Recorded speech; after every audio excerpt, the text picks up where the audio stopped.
മക്കളെ, നമുക്കൊരു കഥ കേൾക്കാം. കഥയുടെ പേര് നീലക്കുറുക്കൻ.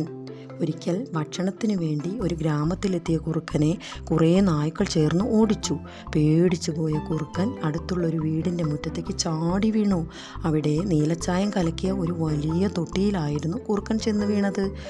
നായ്ക്കൾ പോയി കഴിഞ്ഞ് കുറുക്കൻ പുറത്തിറങ്ങിയപ്പോൾ കണ്ടത് അത്ഭുതമാണ്. കുറുക്കൻ്റെ തല മുതൽ വാലുവരെ നീല നിറമായിരിക്കുന്നു. കാട്ടിലേക്ക് തിരിച്ചെത്തിയ കുറുക്കനെ കണ്ട് മറ്റെല്ലാ മൃഗങ്ങളും പേടിച്ചു പോയി.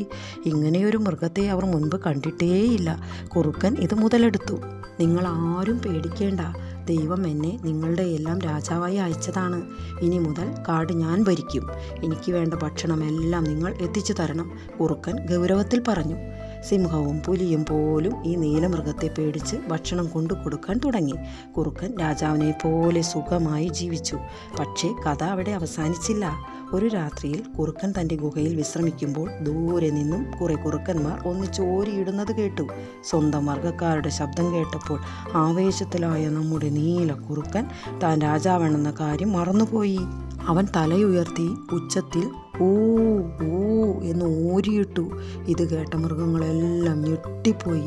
ഇവൻ വെറുമൊരു കുറുക്കനായിരുന്നോ, നമ്മളെ പറ്റിക്കുകയായിരുന്നോ എന്ന് ചോദിച്ചുകൊണ്ട് മറ്റെല്ലാ മൃഗങ്ങളും കുറുക്കനെ ഓടിച്ചു. കുറുക്കൻ കഷ്ടപ്പെട്ട് ജീവനും കൊണ്ട് അവിടെ നിന്നും